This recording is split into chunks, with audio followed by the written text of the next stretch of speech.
Hello all, welcome to Economics on the Go with me, Yogyata.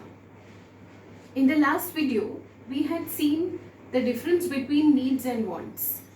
Today, we will see one step ahead of needs and wants as to the concept of demand. Now, demand is a topic which everybody associates with economics. Whenever we ask anybody what is economics, they will say it is something about demand and supply. Okay, but technically, what is the meaning of demand?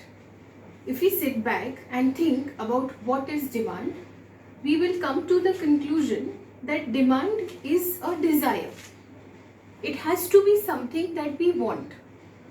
So we can have desires of wanting to eat something, wanting to buy a phone, wanting to buy a car, wanting to go on an exotic holiday, or wanting to travel to the moon. We could have a desire, any of this. Okay, but now when we talk about demand in economics, we can't merely call it a desire. These desires have to have the ability to pay. So a person who desires something should also have the ability to pay for it to become demand. Along with the ability to pay, a person should also have the willingness to pay for it. So if somebody has a very meager desire of having a bottle of water, let us say somebody is in the marketplace and he wants to buy a bottle of water, he will have the ability to pay for it, and let us see whether he has the willingness to pay for it or not. So a bottle of water in the marketplace ideally would cost you anywhere between 30 rupees, 40 rupees, 50 rupees. He will be willing to pay that much. But tomorrow, if this 1 liter bottle of water costs him 500 rupees, he would probably be unwilling to pay even if he is able to pay for it. Therefore, for any commodity, a good or a service to become demand, it should be a desire which is backed by the ability to pay and the willingness to pay. So, in situations where we are in dire need of something and they come at a higher price, even then we are willing to pay. Let us say that if somebody is battling a life-threatening disease, he might take some kind of medical help at a higher cost also.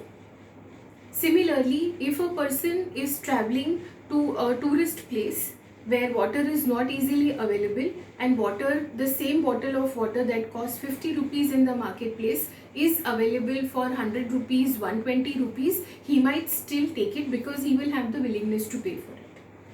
So when we talk about demand in economics is defined as a desire which is backed by the ability to pay and the willingness to pay. So when all three are put together, we call it demand in economics. So now during the summer months, if we say that there is a demand for coolers, there is a higher demand for AC, so what are we trying to say? We are trying to say that we are desirous of consuming these commodities, we are able to pay for it, and we are also having the willingness to pay for it. So even if during the season time, if they are available for a little higher cost, we are ready to pay for it. So these are demands. The concept of demand is very important in economics to understand consumer behavior. Consumer behavior means how does the consumer behave in a given situation.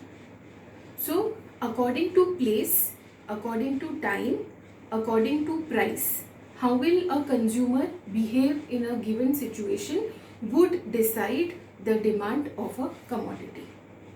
I hope I have been able to explain to you the concept of demand and made it a little more clear than before. Thank you so much for joining in. Happy learning. Please do not forget to like, share and subscribe to my channel. Thanks again.